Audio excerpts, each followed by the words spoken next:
नमस्कार दोस्तों, स्वागत है आपका हमारे चैनल स्टडी फॉर रॉयल में। किसी भी वनडे एग्जाम में करेंट अफेयर का सेक्शन बहुत ही इंपॉर्टेंट हो जाता है। तो आज हम लोग करेंट अफेयर दृष्टि की मैगजीन से देखेंगे। इसमें section by section current affair दिया हुआ है, जैसे राष्ट्रीय, अंतर्राष्ट्रीय, फिर विज्ञान प्रौद्योगिकी, फिर आर्थिक घटनाक्रम, बुक, पर्यावरण, इसी तरह करके सेक्शन बाय सेक्शन दिया गया है, जो बहुत ही डिटेल में बताया गया है। चलिए हम लोग देखते हैं। राष्ट्रीय घटनाक्रम से हम लोग शुरू करते हैं। राष्ट्रीय घटनाक्रम करा अंडमान और निकोबार द्वीप समूह के 21, याद रखना नंबर, सबसे बड़े अनाम द्वीपों का नामकरण कर दिया गया। कब किया गया? 23 जनवरी 2023 को। किनके द्वारा? मोदी के द्वारा। इस दिन क्या मनाया जाता है? पराक्रम दिवस, सुभाष चंद्र बोस की जयंती पर। अब वेस्ट बंगाल इसी दिन को 23 जनवरी को देश नायक दिवस करके मनाता है। क्या मनाता है? देश नायक। अब भारत सरकार इसी को पराक्रम दिवस करके मनाता है।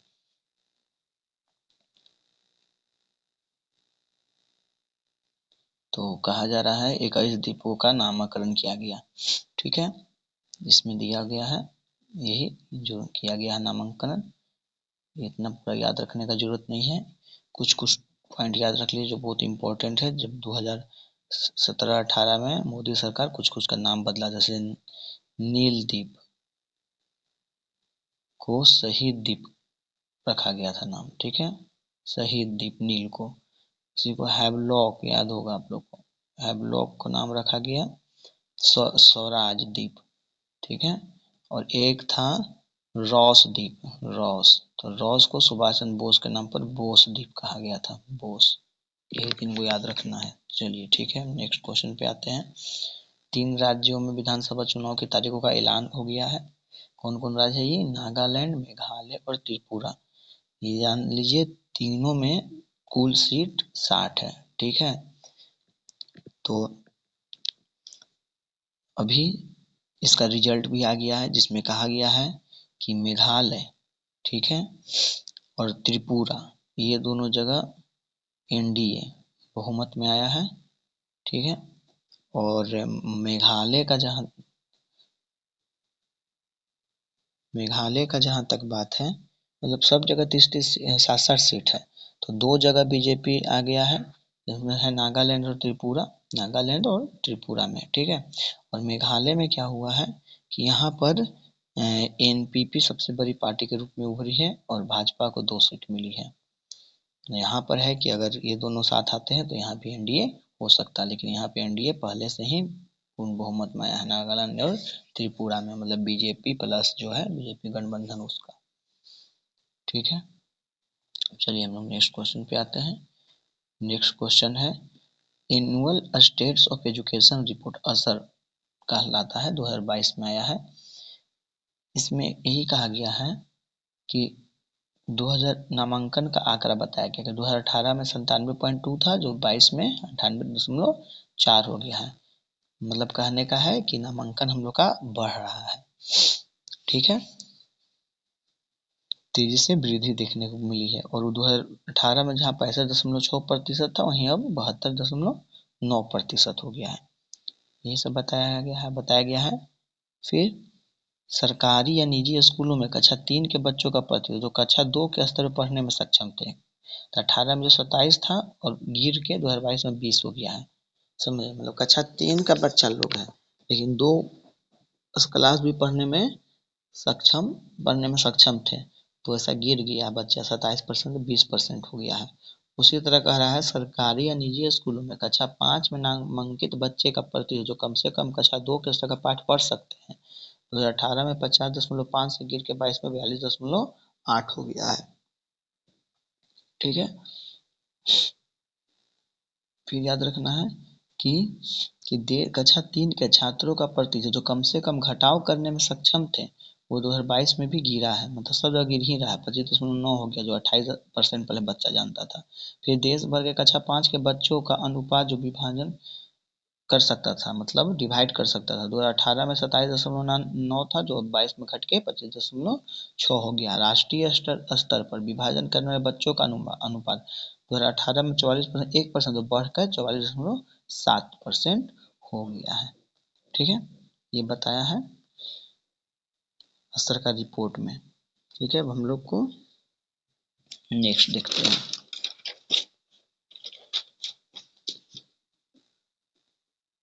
नेक्स्ट है भारत मौसम विज्ञान विभाग का स्थापना दिवस कैसे मनाया गया? 148वां। कब बनाया गया? 15 जनवरी 2023 में। किस मंत्रालय के अंदर आता है? पृथ्वी विज्ञान मंत्रालय द्वारा। इसकी स्थापना 1875 में हुई थी। इसका मुख्यालय कहाँ है? नई दिल्ली। ठीक है, अभी तक 5 गो शायद वेधशाला है। देखिए आ गया, 5 वेधशाला है। कहाँ कहाँ? तो चेन्नई, मुंबई, पुणे, तिरुवनंतपुरम और पणजी। ठीक है, चलिए हम लोग नेक्स्ट आते हैं। बोल रहा है कि 26वां राष्ट्रीय युवा महोत्सव मनाया गया। कब से कब तक? तो 12 से 16 जनवरी 2023 तक। कौन किस लिए मनाया जाता है राष्ट्रीय युवा दिवस? तो हम लोग सब जानते हैं कि जो विवेकानंद हैं उन्हीं के जन्मदिन पर मनाया जाता है। तो इसे 12 जनवरी को मनाया जाता है, लेकिन ये 12-16 तक कार्यक्रम चला था। नरेंद्र मोदी ने इस महोत्सव का उद्घाटन किया था। कहाँ का बना था? कर्नाटक के हुबली में। सब ध्यान रखना है। और इसका थीम क्या था? विकसित युवा विकसित भारत, जिसमें पंच प्रण को प्रोत्साहित करने का भी बात कहा गया था मोदी द्वारा। उसी तरह एक आता है 9 जनवरी। ठीक है, जिस दिन महात्मा गांधी लौटे थे, तो उसी दिन प्रवासी दिवस मनाया जाता है भारत में। और ये कहाँ मनाया गया है? ये इस बार मनाया गया है इंदौर में। 2023 का बात किया जा रहा है, 2023 में इंदौर में। और इसका विषय रहा था अमृत काल में भारत की प्रगति में विश्वसनीय भागीदार। ये प्रवासी दिवस का, इसका राष्ट्रीय युवा दिवस का था विकसित युवा विकसित भारत। ठीक है, अब चलिए नेक्स्ट में आते हैं क्वेश्चन पे। नेक्स्ट क्वेश्चन है सड़क सुरक्षा सप्ताह मनाया गया कब से कब तक? 11 से 17 जनवरी 2023 में। कौन बनाता है? भारत सरकार के सड़क परिवहन एवं राजमार्ग मंत्रालय द्वारा स्वच्छता पखवाड़ा के तहत सड़क सुरक्षा सप्ताह का आयोजन किया गया। इसमें जागरूक किया जाता है कि किस तरह चलना है बाईपास पर, कैसे क्या करना है। ठीक है, जय हिंद नया प्रकाश और ध्वनि कार्यक्रम हुआ है। कब हुआ है? 10 जनवरी 2023 को। कौन किए हैं? गृह मंत्री लाल किले पर से जय हिंद नया प्रकाश ध्वनि कार्यक्रम लाइट एंड शो का शुभारंभ किया है। ये हिंदी और अंग्रेजी भाषा में कार्यक्रम चला है। 5 वर्ष के अंतराल के बाद ये किया जा रहा है। ठीक है, इसमें बोल रहा है 17वीं शताब्दी से अब तक भारत के इतिहास बहादुरी की गाथाओं का नाथ प्रस्तुति करता है, जिसमें 3 भाग है कार्यक्रम का। पहला भाग में मराठों का उदय बताया जाता है, फिर 57 का क्रांति और फिर आजाद हिंद फौज के उद्भव, कैसे कैसे मुकदमा लड़ा, ये सब कब चल रहा है? जो अमृत काल में 75 वर्ष पूरा होने का स्वतंत्रता मना रहे हैं, उससे संदर्भ में ये सब चल रहा है। अब देखिए शहरी महोत्सव विरासत का दूसरा चरण शुरू हुआ 3 से 17 जनवरी 2023 तक। तो ये थोड़े पूछेगा कि डेट बताइए, नहीं, सीधे पूछेगा कि शहरी महोत्सव विरासत का कैवा चरण शुरू हुआ है? दूसरा चरण शुरू हुआ है। ठीक है, और ये कह रहा है कि ये नई दिल्ली में आयोजित किया गया था इसका।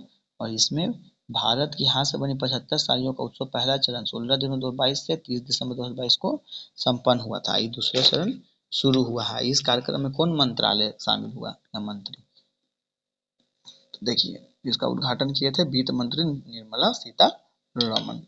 ठीक है, और इस अवसर पर राज्य मंत्री दर्शना जरदोश और अन्य महिला सांसद भी उपस्थित थी। ठीक है, हम नेक्स्ट पे आते हैं।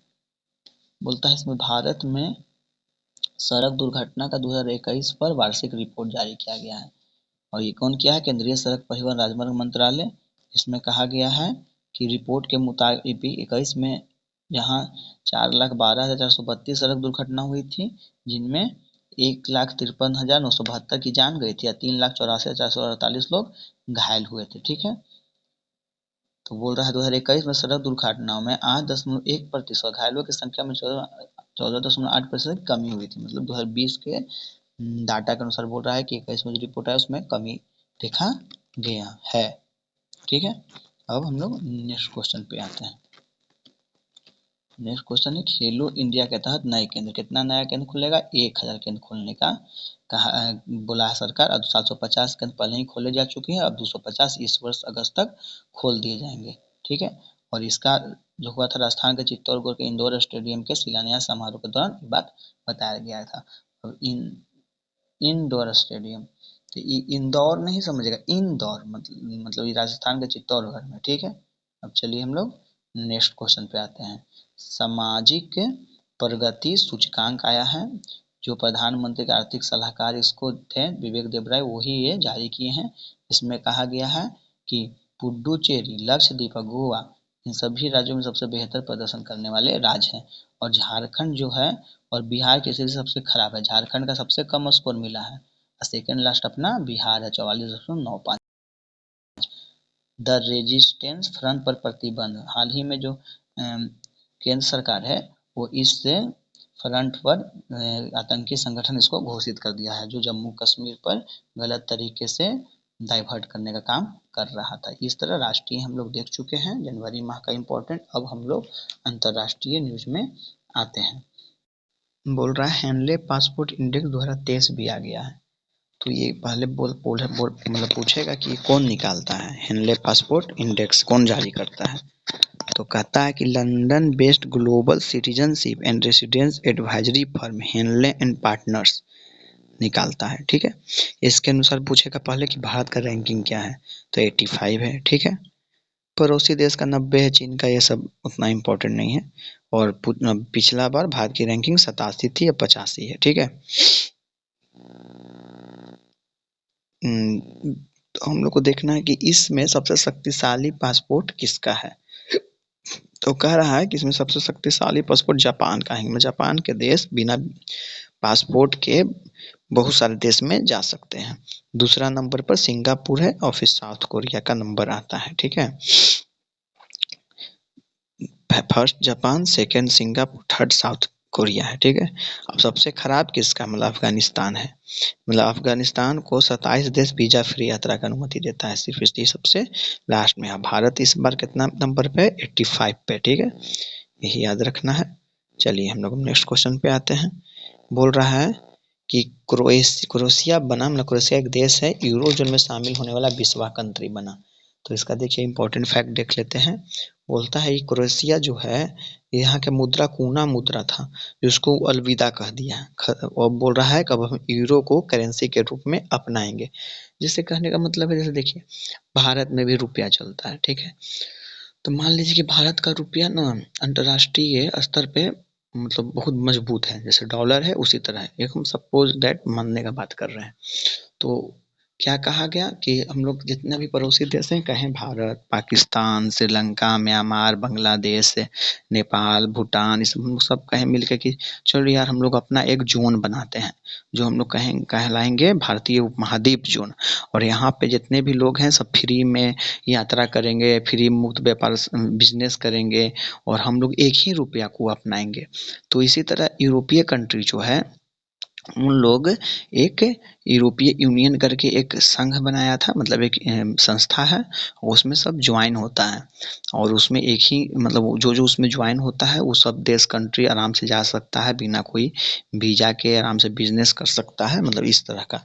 तो उसी तरह क्रोएशिया जो है वो कूना मुद्रा को अपना अलविदा कर दिया, बोला कि अब हम लोग यूरोशिया में ही यूरेशिया मुद्रा को ही मतलब उसका यूरो मुद्रा को ही अपनाएंगे।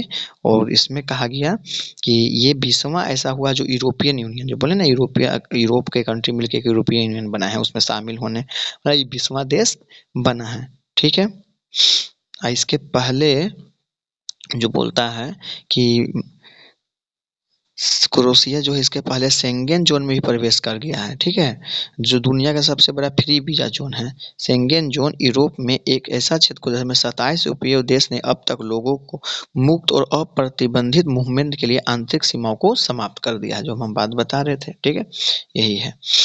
तो बोल रहा है 2015 में लिथुआनिया जो है वो जुड़ा था यूरोपीय यूनियन में इस तरह का, और यूरो मुद्रा को अपनाया था। उसके बाद 2023 में जाके कोई कंट्री पे जुटा है। लिथुआनिया 19वां कंट्री था 2015 तक, अब बना है 20वां, ठीक है। अब नेक्स्ट क्वेश्चन बोल रहा है संयुक्त राष्ट्र ने पाकिस्तानी आतंकी अब्दुल रहमान मक्की को वैश्विक आतंकवादी घोषित कर दिया है। क्यों किया गया है, तो मक्की लश्कर तैयबा प्रमुख और 26/11 के मास्टरमाइंड हाफिज सईद का बहनोई है, ठीक है। संयुक्त राष्ट्र सुरक्षा परिषद की अलकायदा प्रतिबंध समिति ने मक्की का नाम अपनी प्रतिबंध सूची में शामिल कर दिया है। चलिए अब हम लोग नेक्स्ट क्वेश्चन पे आते हैं। प्रमुख बंदरगाह न्यायिक बोर्ड नियम 2023, ठीक है।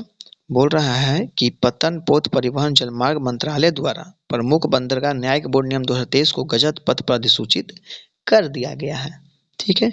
विदित हो कि प्रमुख बंदरगाह प्राधिकार अधिनियम 2021 3 जनवरी 2021 को लागू हुआ था। 21 को लागू हुआ था, लेकिन एक नियम को फिर से 2023 में जोड़ा गया। अधिनियम है, नियम है, ठीक है। जैसे नियम अधिनियम में ये अंतर होता है, जैसे हम लोग संसद में पेश हुआ कोई बिल और उस पर वोटिंग हुआ, राष्ट्रपति का सिग्नेचर हुआ, तब जाके वो एक्ट बनता है, कोई अधिनियम बनाता है। और नियम है कि हर कोई भी इंस्टीट्यूट है या कोई भी सरकारी ऑफिस हो या प्राइवेट ऑफिस हो, वो अपना रूल रेगुलेशन बना सकता है, दिशा निर्देश, नियम कि आपको ये करना है, ये नहीं करना है। तो नियम सिंपली बनता है, लेकिन जब अधिनियम बनेगा तो उसमें सांसद के साथ राष्ट्रपति भी शामिल होगा, यही अंतर होता है, ठीक है ना। कहता है यह इस न्यायिक बोर्ड में एक पीठासीन अधिकारी और 2 सदस्य होंगे इस नियम के अनुसार, ठीक है। अब आते हैं हम लोग संविधान उद्यान का उद्घाटन कर दिया गया, ठीक है। कह रहा है राष्ट्रपति द्रौपदी मुर्मू ने राजस्थान के राजभवन जयपुर में संविधान उद्यान, मयूर स्तंभ, राष्ट्रीय ध्वज पुष्प का उद्घाटन किया तथा महात्मा गांधी और महाराणा प्रताप की प्रतिमा का अनावरण भी किया। जयपुर में जाके संविधान उद्यान, ये नहीं कि संविधान उद्यान देखिए तो बोलिएगा ओ तो दिल्ली होगा, दिल्ली मार के आ जाइएगा, नहीं। ये राजस्थान के राजभवन जयपुर में ये चीज का उद्घाटन किया गया, किनके द्वारा, हमारी राष्ट्रपति के द्वारा, ठीक है। कह रहा है कि आम जन में संविधान के प्रति जागरूकता लाने हेतु राजस्थान इस तरह का निर्णय लेने वाला देश का पहला राज्य बन गया है। इस अवसर पर उन्होंने वर्चुअल रूप से राजस्थान में सौर ऊर्जा क्षेत्रों के लिए ट्रांसमिशन प्रणाली का भी उद्घाटन किया और SGJVN लिमिटेड की 1000 मेगावाट की बीकानेर सौर ऊर्जा परियोजना की आधारशिला भी रखी गई। अब देखिए ऑनलाइन गेमिंग से संबंधित ड्राफ्ट नियम लाया गया है। चाइना ही सबसे ज़्यादा ऑनलाइन गेम बनाता है, सारे कंट्री उसका ऐप को इंस्टॉल करके खेलते हैं। भारत लगातार चाइना का ऐप को बैन करते जा रहा है और चाइना खुद अपने यहाँ अपने बच्चों को गेम खेलने की अनुमति सप्ताह में सिर्फ 1 या 2 दिन देता है, शनिवार या रविवार, और भी 3 घंटा से ज़्यादा नहीं। लेकिन भारत में ऐसा कुछ नियम नहीं है। और कुछ गार्जियन भी दोषी हैं कि जो बोलते हैं कि चलो यार बच्चे रो रहे हैं तो मोबाइल दिखा दिए, बचपन में लो देखो, उसमें बच्चा चुप भी हो जाता है, वही आदत बन जाता है। कोई घर ऐसा नहीं है कि जहाँ बच्चा मोबाइल का आदी अभी नहीं हो, 2-3 साल में ये सब मोबाइल पकड़ लिए रहते हैं, इससे बचना चाहिए। तो बोल रहा है 2 जनवरी 2023 को इलेक्ट्रॉनिक्स एवं सूचना प्रौद्योगिकी मंत्रालय ने ऑनलाइन गेमिंग के लिए नियमों का मसौदा जारी किया है। इसमें कहा गया है प्रस्तावित नियमों को सूचना प्रौद्योगिकी नियम 2021 में संशोधन के रूप में पेश किया गया है, ठीक है। और इसमें कहा गया है कि सभी ऑनलाइन खेलों को एक स्व नियामक निकाय के साथ पंजीकृत करना अनिवार्य होगा। एक छत के नीचे सबको जोड़ना है, पंजीकृत करना है, ठीक है। ये साथ ही केवल निकाय द्वारा स्वीकृत गेम्स को ही भारत में कानूनी रूप से संचालित करने की अनुमति प्राप्त होगी। जो गेम इसमें पंजीकृत होगा वही यहाँ पे चल सकता है, ठीक है। इस तरह की बात कही गई है और कही गई है कि स्व नियामक निकाय की संख्या 1 अथवा उससे अधिक हो सकती है। इसमें बोल रहा है कि इसमें 5 सदस्य होंगे जो पंजीकृत करेंगे, ठीक है। हम लोग अब नेक्स्ट क्वेश्चन पे आते हैं। और इसमें कहा गया है कि सट्टेबाजी पे भी प्रतिबंध रहेगा, जो बोलता नहीं है कि गेम खेलो, रम्मी सर्किल खेलो, इस सब में भी प्रतिबंध अब हो जाएगा और विवाद समाधान तंत्र का भी स्थापना किया जाएगा। चलिए अब हम लोग आते हैं भारत एवं विश्व पे। ये तो अंतरराष्ट्रीय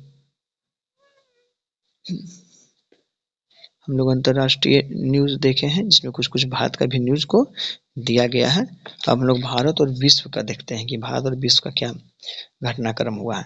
सबसे पहले श्रीलंका के सबरागमुआ विश्वविद्यालय में एक हिंदी पीठ स्थापित करने पर समझौता हो गया। ये कब हुआ है? 10 जनवरी को विश्व हिंदी दिवस, ठीक है, के तहत हुआ है।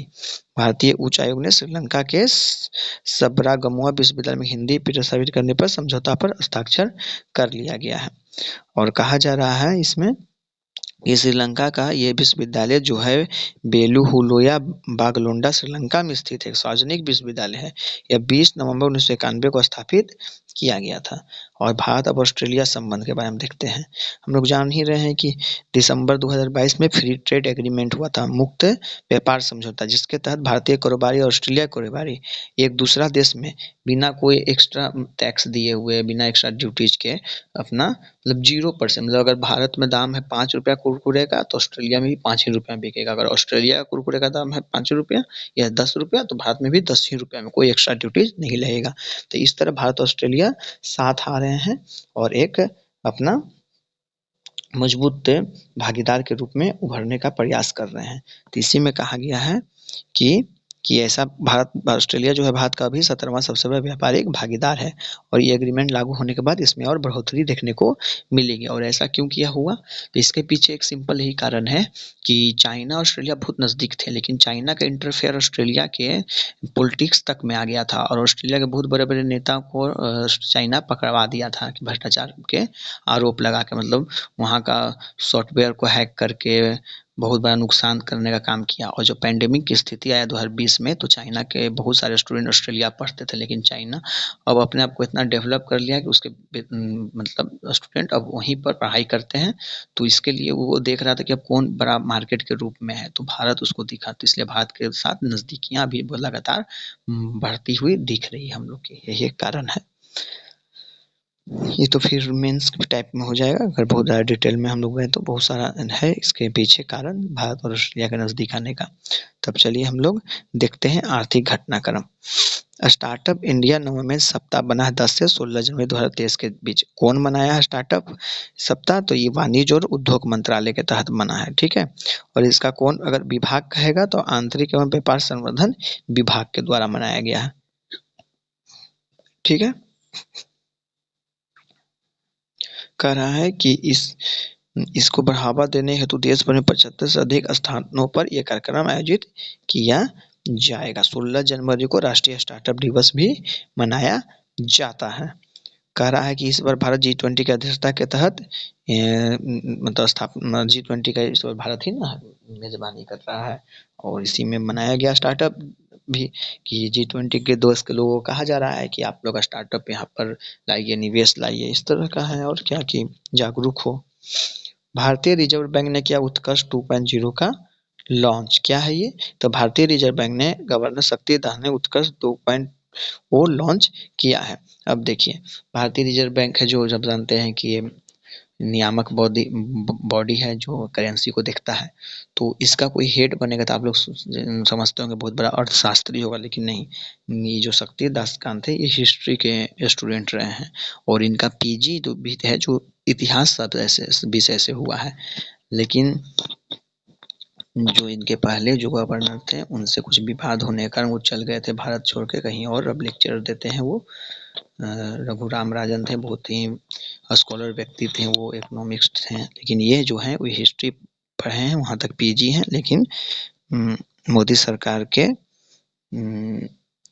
मोदी सरकार का अनुकंपा पर मतलब उनका कृपा मिला है और ये बने हैं शक्तिदास कांत, क्योंकि ऐसा कुछ है नहीं कि जो इकोनॉमिक्स रहता है वही आरबीआई का हेड बन सकता है, ठीक है। तो आरबीआई ने उत्कर्ष 2.0 नामक नियामक और पर्यवेक्षी तंत्र को मजबूत करने के लिए केंद्रीय बैंक की मध्यम अवधि की रणनीति के दूसरे चरण की शुरुआत कर दी है। ये एआई पर आधारित होगा, ठीक है। बस यही इसमें ध्यान रखना है कि उत्कर्ष 2.0 का लॉन्च किया गया है, ठीक है। और पहला जो हुआ था इसके पहले जो लॉन्च 2019 में हुआ था। अब हम लोग आते हैं विज्ञान और प्रौद्योगिकी एवं रक्षा प्रतिरक्षा में कि क्या क्या आया है इसके अंदर, साइंस एंड टेक्नोलॉजी के अंदर, ठीक ना। तो बोल रहा है कलवारी श्रेणी की सबमरीन बागीर नौसेना में हो गया शामिल। ये प्रोजेक्ट 75 के तहत कलवारी श्रेणी की 5वीं पनडुब्बी थी बागीर को भारतीय नौसेना में शामिल कर लिया गया है, ठीक है। और इसके पहले 4 पनडुब्बी पहले ही शामिल कर लिया गया था। और पनडुब्बी बागीर के कमीशन कार्यक्रम में chief guest admiral R Hari Kumar उपस्थित थे, जो नौसेना डॉकयार्ड मुंबई में आयोजित किया गया था। मतलब मुंबई से इसको उतारा गया समुद्र में, ठीक है। और इसकी बागीर की सबसे खास बात क्या है ना कि ये ना, इसकी सबसे खास बात है कि ये 20 किलोमीटर प्रति घंटा की रफ्तार से भी चल सकती है पानी की सतह पर। और लेकिन पानी के अंदर इसका मतलब स्पीड दुगुना हो जाएगा। ये इसका सबसे खास बात है। ठीक है, अब आते हम लोग सैन रन क्षेत्रम 2.0। क्या है रन क्षेत्रम भाई? एकदम संस्कृत जैसा लिखा हुआ है। तो कह रहा है कि भारतीय सेना के सेना प्रशिक्षण कमान मुख्यालय द्वारा अक्टूबर 22 से जनवरी 23 तक सैन रन क्षेत्रम 2.0 नाम से हैथकॉन के दूसरे संस्करण का आयोजन किया गया। किसके लिए? तो भाई साइबर चुनौतियों को समाधान तलाशना, साइबर सुरक्षा क्षेत्र में समाधानों को तत्काल शुरू करना, मतलब साइबर से रिलेटेड अगर कुछ होता है आक्रमण तो उसको हम लोग कैसे डील करते हैं, कैसे क्या करते हैं, उसके लिए इस सबको ये चला अभ्यास। ठीक है, इसका नाम हम लोग सैन क्षेत्रम रखें। अब हम लोग आते हैं नेक्स्ट क्वेश्चन पर। नेक्स्ट क्वेश्चन है राष्ट्रीय ग्रीन हाइड्रोजन मिशन को मंजूरी दे दिया गया है। कब? 4 जनवरी 2023 को राष्ट्र केंद्रीय मंत्रिमंडल द्वारा इस मिशन को मंजूरी दे दी गई है। अब इस मिशन के तहत क्या होगा? तो बोल रहा है यह मिशन जो है भारत को ऊर्जा के मामले में आत्मनिर्भर बनाने में और कार्बन उत्सर्जन में कमी लाने में मदद मिलेगा। इसमें बोला है कि भारत हम 2070 तक शून्य उत्सर्जन लक्ष्य को हासिल कर लेंगे और 2030 तक कार्बन डाइऑक्साइड के उत्सर्जन में प्रति वर्ष लगभग 50 MMT की कमी बोल रहा है कि हम करेंगे। ठीक है, 1 वीक 1 लैब। हाल ही में नई दिल्ली में विज्ञान एवं प्रौद्योगिकी मंत्रालय द्वारा 1 वीक 1 लैब अभियान का शुभारंभ किया गया है। बहुत अच्छा है। इसमें कहा गया है कि 37 वैज्ञानिक औद्योगिक अनुसंधान परिषद CSIR प्रयोगशाला संस्थानों प्रत्येक में आयोजित किया जाएगा। इससे क्या होगा कि जो बच्चे हैं वो इस सब में आएंगे लैब में, तो वो देखेंगे, उनका दिमाग विकसित होगा किस तरह होता है। तो 1 वीक 1 लैब कार्यक्रम बहुत ही अच्छा कार्यक्रम है। अब देखिए पर्यावरण और पारिस्थितिकी से रिलेटेड जनवरी माह में जो जो इम्पोर्टेंट करंट अफेयर था वो हम लोग इस सेक्शन में देखेंगे। इस तरह यह बुक सेक्शन बाय सेक्शन आपको उपलब्ध कराता है। इसका PDF जो होगा वो हमारे टेलीग्राम चैनल पे उपलब्ध रहेगा, जहाँ से आप इसे डाउनलोड करके निकाल के भी ऑफलाइन पढ़ सकते हैं। तो चलिए हम लोग नेक्स्ट देखते हैं पर्यावरण और पारिस्थितिकी में क्या कह रहा है कि 2025 तक पूरे देश में डॉपलर मौसम वेदर रडार नेटवर्क। ठीक है, क्या है? अब देखिए 15 जनवरी 23 को केंद्रीय विज्ञान और प्रौद्योगिकी राज्य मंत्री डॉक्टर जितेंद्र सिंह ने पूरे देश को 2025 तक डॉपलर वेदर रडार नेटवर्क से कवर करने की योजना की जानकारी दी है। इससे क्या होगा कि ये सटीक भविष्यवाणी कर देगा किसका? कि भूकंप का या मौसम में कुछ फेरबदल हो रहा है उसका पहले ही पता चल जाएगा इससे मौसमी बदलाव का। ठीक है, और 2025 तक 660 जिला कृषि मौसम विज्ञान इकाई स्थापित करने की भी बात कही गई है। अब भारत में पहला डॉपलर मौसम रडार चेन्नई में लगाया गया था 2005 में। ठीक है, वहाँ चेन्नई में सुनामी आया था ना, उसके बाद लगा था। समताप मंडलीय ओजन परत में सुधार। अमेरिका मौसम विज्ञान सोसाइटी की 103वीं वार्षिक बैठक के दौरान सप्ताह मंडलीय ओजन परत पर एक रिपोर्ट प्रस्तुत की गई है। ठीक है, और रिपोर्ट प्रस्तुत में कहा गया है कि ओजन परत में लगातार सुधार हो रहा है, जिससे सूर्य की हानिकारक किरणें मानव सीधी पहुंच रही थी जो डायरेक्ट, अब उसमें कुछ कमी आई है। ओजन क्षयकारी पदार्थों पर मॉन्ट्रियल प्रोटोकॉल के वैज्ञानिक मूल्यांकन पैनल की रिपोर्ट संयुक्त राष्ट्र द्वारा समर्थित विशेषज्ञों के एक दल द्वारा तैयार किया गया है। अब विशेषज्ञ क्या कहते हैं कि अगले 4 दशकों में समतापीय ओजन स्तर 1980 के स्तर पर पहुंचने की संभावना है। और बोल रहा है कि 2066 तक ओजन का जो छिद्र है अंटार्कटिका के ऊपर वो ठीक हो सकता है। समताप मंडल ओजन का स्तर अंटार्कटिक के ऊपर 2045 तक शेष वैश्विक स्तर पर 2040 तक 1980 के स्तर पर पहुंचने की उम्मीद है। 1980 में जितना था इस तरह का वैसा बन जाएगा, ये कह रहा है। अब नेक्स्ट देखते हैं हम लोग नील कुरंजी संरक्षित पौधे की सूची में शामिल हो गया है। भारत के पर्यावरण वन और जलवायु परिवर्तन मंत्रालय नील कुरंजी को वन जीव संरक्षण अधिनियम 1972 की अनुसूची 3 के सूचीबद्ध कर दिया गया है। जैसे बोल देगा कि अगर जैसे वन जीव संरक्षण अधिनियम के तहत अगर मान लीजिए कि कुत्ता को आ गया नाम, तो आप लोग कुत्ता का वध नहीं कर सकते। अगर मुर्गा को शामिल कर दिए तो मुर्गा को आप लोग काट के नहीं खा सकते हैं। मतलब इस तरह का वो संरक्षित हो जाता है, उसके तहत कुछ भी करने पर कानूनी कार्रवाई हो सकती है, जेल भी और मुकदमा भी चल सकता है, और कुछ आपको दंड के रूप में पैसे भी आर्थिक दंड भी लगाया जा सकता है। तो उसी तरह नील कुरंजी एक पौधा है जो लुप्त प्राय विविधित होकर नील कुरंजी लुप्त प्राय नहीं है, लेकिन संरक्षित प्रजातियों के तक पौधे के रूप में शामिल है, जिसको पौधे को उखाड़ने नष्ट करने पर 25,000 रुपये या 3 साल की कैद भी हो सकती है। हमेशा इसमें ऐसा नहीं है कि वन्य जीवन संरक्षण अधिनियम वन जीव नहीं है, जीव होता था सिर्फ जंगली जानवर ये सब को शामिल करता। जीवन का मतलब जिससे भी वन का जीवन चलता है, वो भी 1972 में ये आया था और उसी के तहत इसको अनुसूची 3 के तहत सूचीबद्ध कर दिया गया है। ऐसा करने पर ये सब अब होगा। नीलकुंज की खेती और उसके कब्जे की अनुमति अब नहीं है। मुन्नार में नीलकुंज खिलना एक प्रमुख पर्यटन आकर्षक का केंद्र रहा है। इसमें कहा जाता है कि उसके सूखे फूल से मिट्टी में गिरने वाले बीजों के परिणाम से उसके पौधे बनते हैं। अगर फूल तोड़ जाए तो ऐसा नहीं होगा, इसलिए फूल तोड़ने की इजाज़त नहीं दी गई है। भारत में नीलकुंज की 40 से अधिक प्रजातियां पाई जाती हैं। और ये प्रजाति कहाँ पाया जाता है, मतलब कहाँ होता है, तो बोलता है नीलकुंज दक्षिण भारत के पश्चिमी घाट में 1800 मीटर से ऊंचे 16 घास के मैदान में उगने वाला एक पौधा है, जो 12 वर्ष में एक बार खिलता है। इसी कारण इसको नीलगिरी पर्वत कहा गया है, नीलकुंजी फूलों के कारण। वन जीव संरक्षण बॉन्ड, देखिए बॉन्ड भी आ गया। विश्व बैंक ने, IBRD ने ब्लैक राइनो की लुप्तप्राय प्रजाति के संरक्षण हेतु दक्षिण अफ्रीका के प्रयासों का समर्थन करने के लिए वन संरक्षण बॉन्ड जारी कर दिया गया है।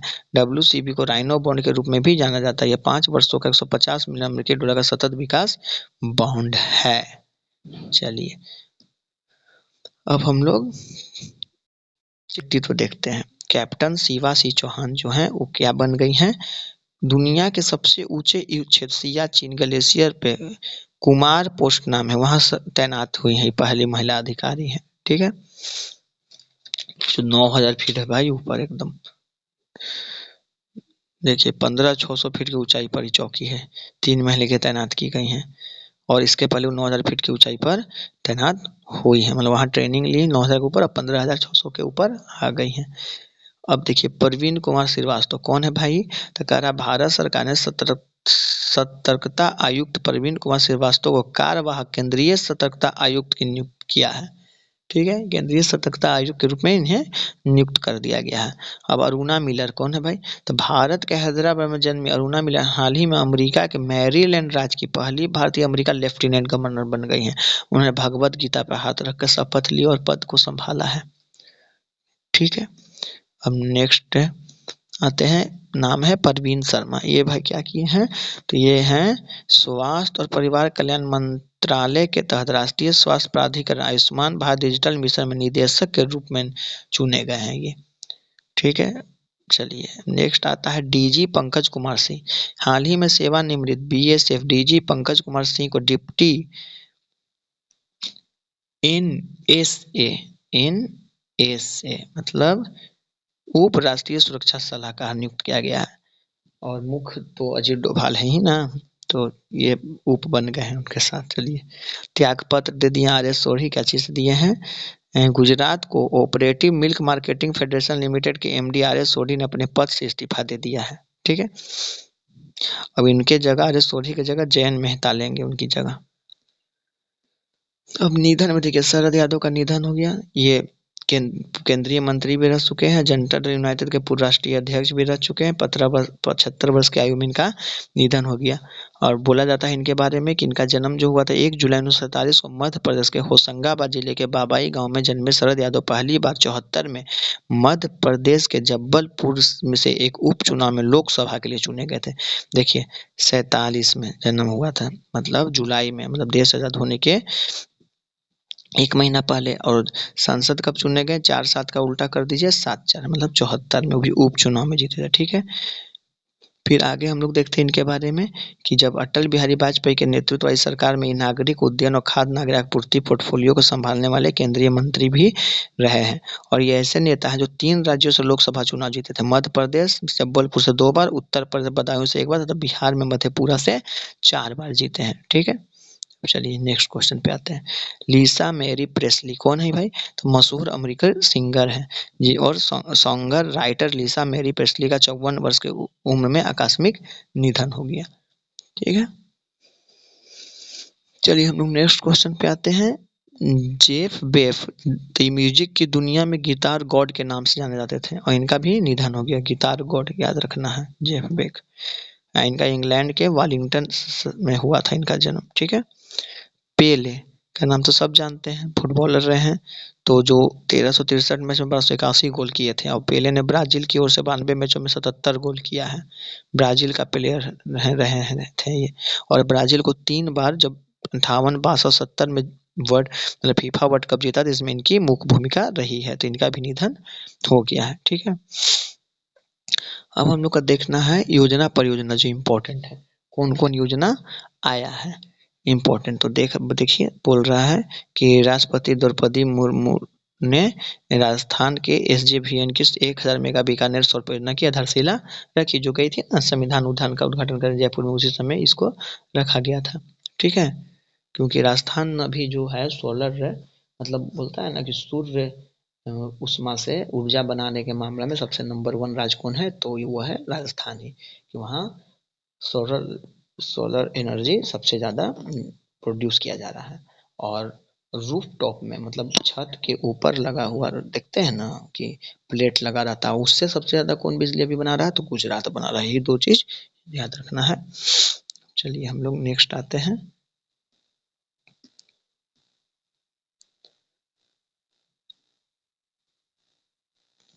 नेक्स्ट है सियोम पुल। कर आरक्षण मंत्री ने अरुणाचल प्रदेश में सियोम पुल का उद्घाटन किया है।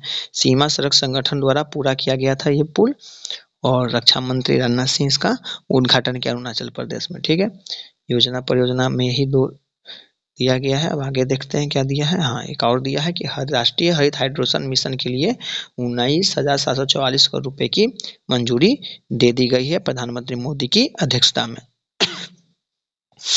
ठीक है, और इस मिशन के तहत 2030 तक भारत को 5 MT हाइड्रोजन उत्पादन क्षमता हासिल कर लेगा। बहुत बढ़िया बात है।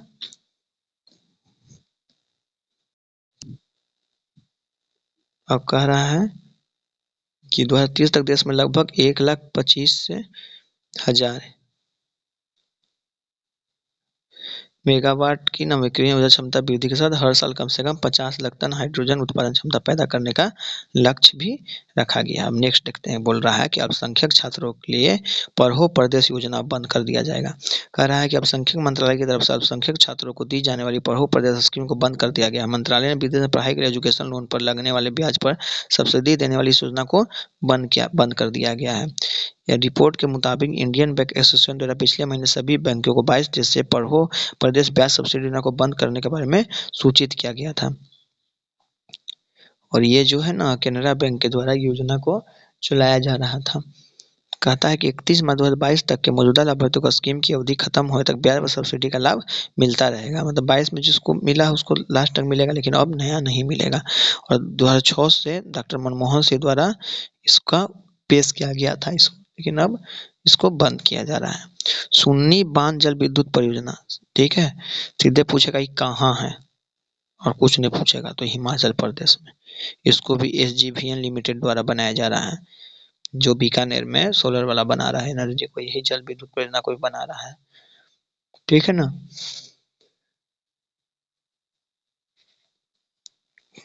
आत्मनिर्भर भारत के तहत इसको बनाया जा रहा है 382 मेगावाट हाइड्रो इलेक्ट्रिक पावर, पानी से जो बनता है जल द्वारा जो विद्युत, उसका ये बनाया जा रहा है। ठीक है ना। नेक्स्ट आते हैं वाइब्रेंट विलेज प्रोग्राम शुरू किया गया है। क्या है ये? केंद्र सरकार ने पड़ोसी देश से लगा अंतर्राष्ट्रीय सीमा को सुरक्षित करने के हेतु वहाँ कनेक्टिविटी और बुनियादी ढांचा बढ़ाने के लिए इस कार्यक्रम का शुरुआत किया गया है, वाइब्रेंट विलेज प्रोग्राम, जिसमें कहा गया है इस कार्यक्रम में 50 गांवों को शामिल किया, जिसमें से लगभग 14 गांव चीन सीमा के सटे हुए हैं। ठीक है, इसमें बोला जा रहा है इस कार्यक्रम में घोषणा 2022 में की गई थी। इसके तहत चुने गए क्षेत्र में ग्रामीण बुनियादी ढांचे का निर्माण, आवास, पर्यटन केंद्र, सड़क संपर्क, विद्युत विकेंद्रीकृत नवीकरणीय ऊर्जा का प्रबंध, दूरदर्शन, शैक्षणिक चैनलों की पहुंच, आजीविका सृजन हेतु सहायता शामिल है। इतना चीज किया जा रहा है, जो बहुत अच्छा कदम है। जो 10 किलोमीटर के दायरे में होगा ना, जो जैसे मान लीजिए कि नेपाल से सटा हुआ बिहार का 10 किलोमीटर के अंदर जो जो गांव पड़ रहेगा, उसको गृह मंत्रालय के तहत पर्यटन एवं विकास आदि मंत्रालय को भी इस कार्यक्रम से जोड़ा जाएगा। और इस तरह की सीमा में लगे 16 राज्यों और 2 केंद्र शासित प्रदेशों 117 जिलों के 460 ब्लॉकों को भी शामिल किया गया। धीरे धीरे वहाँ ये सब सुविधा देना शुरू कर दिया जाएगा। अब चलिए हम लोग देख लेते हैं समिति और सम्मेलन, कौन समिति सम्मेलन कहाँ कहाँ हुआ। विश्व आर्थिक मंच का 53वां सम्मेलन हर बार कहाँ होता है? स्विट्जरलैंड के दावोस में। और इस सब का थीम क्या था? Cooperation in a fragmented world, विभाजित दुनिया में सहयोग। इसमें कौन कौन गए थे भारत की तरफ से? तो बोल रहा है 100 भारतीय नेता ने शामिल हुआ, जिसमें 4 केंद्रीय मंत्री और 1 मुख्यमंत्री शामिल थे। केंद्रीय मंत्री में अश्विनी वैष्णव, मनसुख मंडाविया, स्मृति ईरानी, आर.के. सिंह के अलावा महाराष्ट्र के मुख्यमंत्री एकनाथ शिंदे भी भाग लिए थे। ठीक है, अब नेक्स्ट आते हैं G20 की IWG की पहली बैठक कहाँ हुआ? पूना में। तो भारत की G20 की अध्यक्षता के तहत इसके अवसंरचना कार्यक्रम समूह की पहली बैठक पुणे महाराष्ट्र में आयोजित की गई। इसमें बोला गया कि 65 प्रतिनिधियों ने भाग लिया इसमें। ठीक है, और इसमें बोल रहा है कि ऑस्ट्रेलिया और ब्राजील की अध्यक्षता के साथ भारत इसमें शामिल हुआ। ग्लोबल इन्वेस्टर्स समिट 2023 कहाँ हुआ? इंदौर में। ठीक है, MP में। और प्रधानमंत्री नरेंद्र मोदी इसको वर्चुअल तौर पर किए, इसका उद्घाटन किया। और इसमें बोल रहा है कि समिट में सूरीनाम और गुयाना के राष्ट्रपति आए हुए थे। वही समिट में मॉरिशस के वित्त मंत्री, बांग्लादेश के वाणिज्य और जिम्बाब्वे खनिज मंत्री भी शामिल हुए थे। ठीक है ना। चलिए, बोल रहा है 17वां प्रवासी भारतीय दिवस, जैसे 9 जनवरी को प्रवासी दिवस मनाया जाता है। ठीक है, इसी दिन लौटे थे अफ्रीका से भारत। लेकिन जो कार्यक्रम मनाया जाता है वो ज़्यादा दिन तक मनाया जाता है, तो 8 से 10 जनवरी तक मनाया गया। मध्य प्रदेश के इंदौर में मनाया गया। इसका उद्घाटन भी मोदी किए हैं।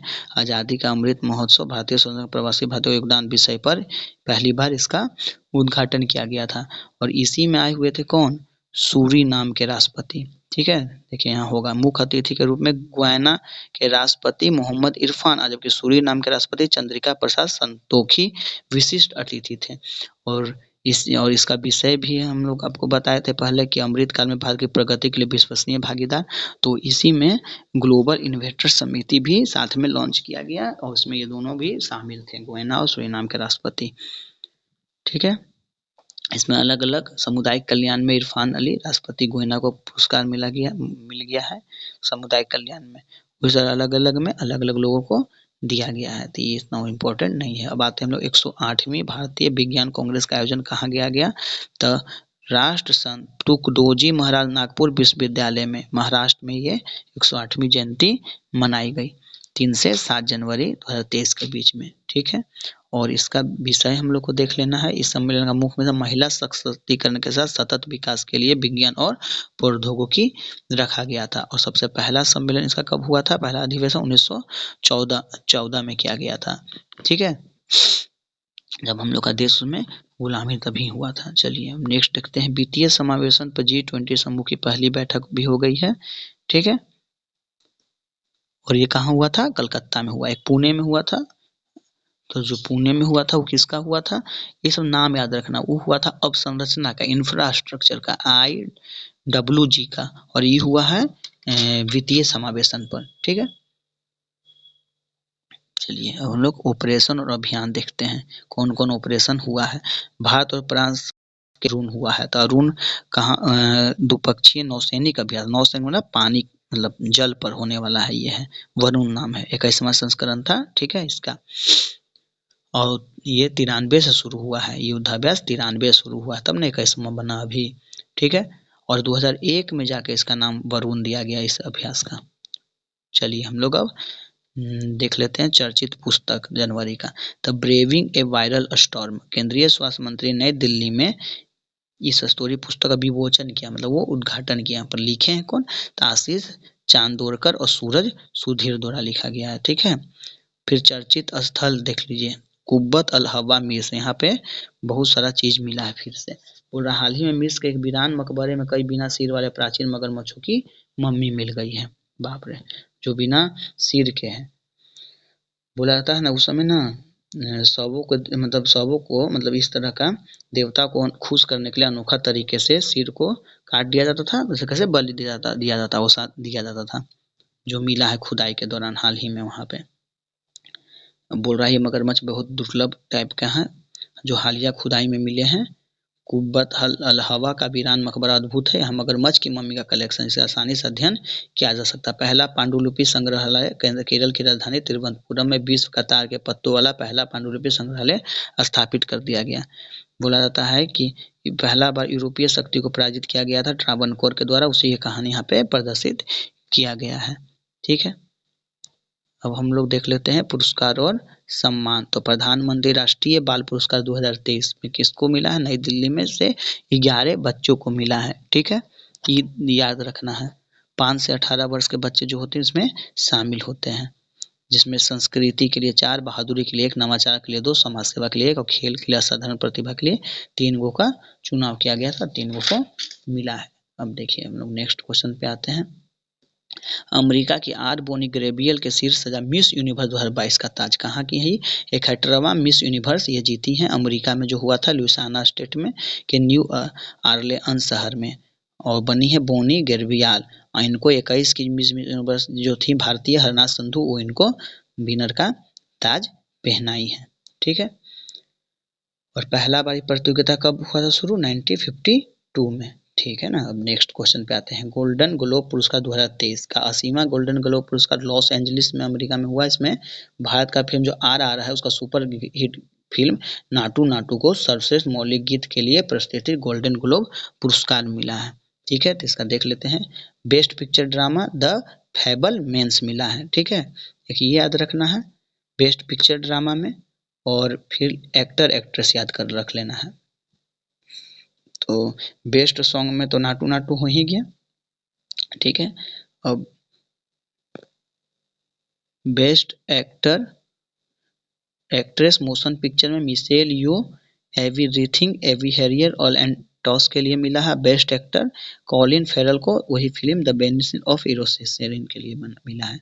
अब साहित्य अकेडमी पुरस्कार 2022 में कहा गया है। ठीक है, इसमें जितना भाषा है ना लिस्टेड हम लोग के अनुसूची में, उतना तो है ही, 2 अतिरिक्त भाषा भी है।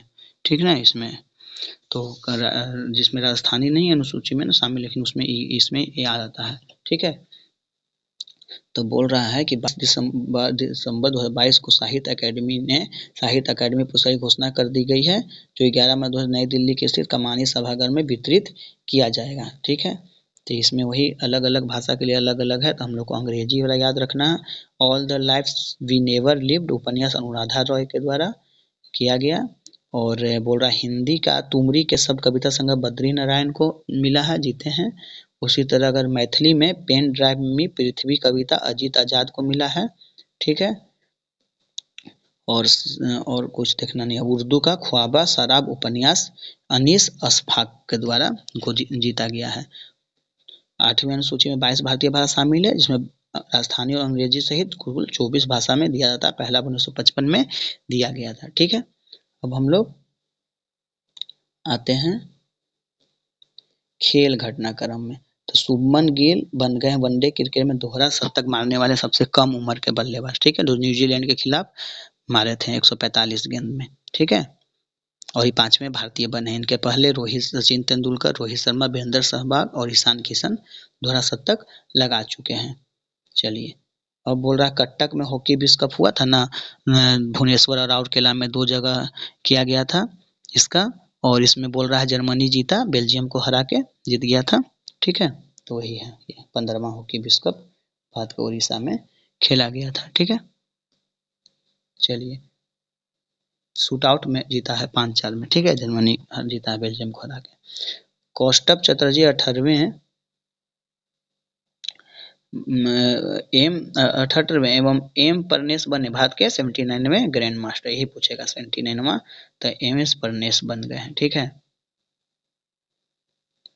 चलिए अब हम लोग नेक्स्ट क्वेश्चन पे आते हैं। विविध है नेक्स्ट क्वेश्चन।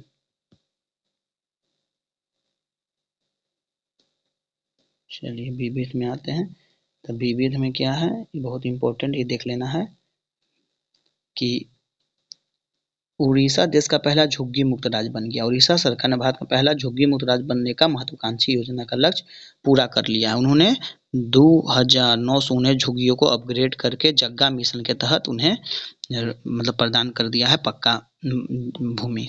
ठीक है, तो इस तरह हम लोग जनवरी 2023 का अलग अलग सेक्शन से टोटल महत्वपूर्ण करंट अफेयर देखे हैं, जो बटा हुआ था राष्ट्रीय, अंतर्राष्ट्रीय, भारत विश्व, पुरस्कार, खेल, निधान, चर्चित स्थल, ऑपरेशन, योजना, ये सब सम्मेलन, जो जितना इम्पोर्टेंट है सेक्शन बाय सेक्शन हम लोग देखे हैं। और इसका पीडीएफ हमारे Telegram link study for royal पे उपलब्ध होगा, जिसका लिंक डिस्क्रिप्शन में दे दिया जाएगा। उस पर आप लोग क्लिक करेंगे, सीधे हमारे चैनल पर जाएंगे, वहाँ से इसका आप लोग पीडीएफ को डाउनलोड करके हार्ड कॉपी निकाल के भी पढ़ सकते हैं। तो चलिए इसी के तहत करंट अफेयर का ये सीरीज को यहाँ पर हम लोग अभी समाप्त करते हैं। तो अपना प्यार बनाए रखिए, पसंद आए तो दोस्तों के साथ शेयर कीजिए, लाइक कीजिए, सब्सक्राइब कीजिए और देखते रहिए स्टडी फॉर रॉयल। जय हिंद, जय भारत।